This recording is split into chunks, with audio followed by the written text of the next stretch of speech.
Hi guys, ഇന്നത്തെ നമ്മുടെ video എന്ന് പറഞ്ഞാൽ ചുണ്ടിന് ചുറ്റും വരുന്ന കറുപ്പില്ലേ അതും പിന്നെ നമ്മുടെ ചുണ്ടിന് മുകളിലൂടെ ഇങ്ങനെ തൊലി പൊളിഞ്ഞ് വരില്ലേ അതൊക്കെ മാറ്റാനുള്ള ചെറിയൊരു വഴിയാണ് കേട്ടോ.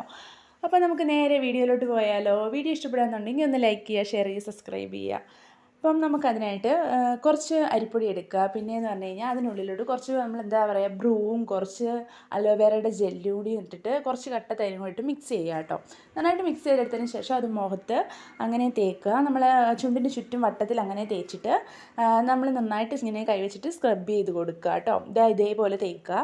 അപ്പം ഏറ്റവും കൂടുതൽ കറുപ്പായിട്ട് നമുക്ക് ഏത് ഭാഗമായിട്ട് ചുണ്ടിൻ്റെ ചുറ്റും തോന്നുന്നോ അവിടെ ഇച്ചിരി കട്ടിക്കിടുക കേട്ടോ. കട്ടിക്കിട്ടതിന് ശേഷം നന്നായിട്ട് ഇതുപോലെ സ്ക്രബ് ചെയ്ത് കൊടുക്കണം. സ്ക്രബ് ചെയ്ത് കൊടുക്കുകയാണെന്നുണ്ടെങ്കിൽ നമ്മൾ ആ ഇടുന്ന എന്തൊരു ഇതാണെങ്കിലും ഫേസ് പാക്ക് ആണെങ്കിലും അത് ഒന്ന് പിടിക്കാനായിട്ട് വളരെ നല്ലതായിട്ടോ. അപ്പോൾ നമുക്ക് ചെറിയ രീതിയിൽ സ്ക്രബ് ചെയ്ത് കൊടുത്തിട്ട് ശേഷം ചുണ്ടിൽ നമ്മൾ അതുപോലെ ഇട്ട് കൊടുക്കുക കേട്ടോ. ചുണ്ടിൻ്റെ മുകളിലും ചെറിയ രീതിയിലൊന്ന് സ്ക്രബ് ചെയ്ത് കൊടുക്കുക. അപ്പോൾ ഒരു 3 ആഴ്ചയൊക്കെ നമ്മൾ തേക്കുകയാണെന്നുണ്ടെങ്കിൽ മാത്രമേ അതിൻ്റെ റിസൾട്ട് കിട്ടത്തുള്ളൂ കേട്ടോ. അപ്പോൾ ഒരു ആഴ്ചയിലാണെങ്കിൽ ഒരു 2-3 തവണയൊക്കെ നമ്മൾ യൂസ് ചെയ്യണം. അന്നെങ്കിൽ മാത്രമേ നമുക്ക് അതിനുള്ള ഒരു റിസൾട്ട് കിട്ടത്തുള്ളൂ. പിന്നെ നമ്മളിത് ഒരു 10-20 മിനിറ്റ് വെച്ചതിന് ശേഷം മാത്രം ഡ്രൈ ആയി കഴിഞ്ഞതിന് ശേഷം കഴുകാവുള്ളൂ കേട്ടോ. അങ്ങനെ വാഷ് ചെയ്ത് വന്നതിന് ശേഷം നമ്മൾ കുറച്ച് റോസ് വാട്ടർ എടുത്തിട്ട് ചുണ്ടിൻ്റെ മുകളിൽ അങ്ങനെ തേക്കുകയാണെന്നുണ്ടെങ്കിൽ വളരെ നല്ലതാണ്. റോസ് വാട്ടർ നമ്മൾ ലിപ്സ്റ്റിക്കൊക്കെ ഇട്ടിട്ട് അതൊക്കെ മാറ്റിയതിന് ശേഷം നമ്മൾ കുറച്ച് റോസ് വാട്ടറൊക്കെ ഇങ്ങനെ ലിപ്പിൽ തേക്കുകയാണെന്നുണ്ടെങ്കിൽ ഇപ്പം നല്ല കളർ വരാനായിട്ടൊക്കെ വളരെ നല്ലതാണ് കേട്ടോ.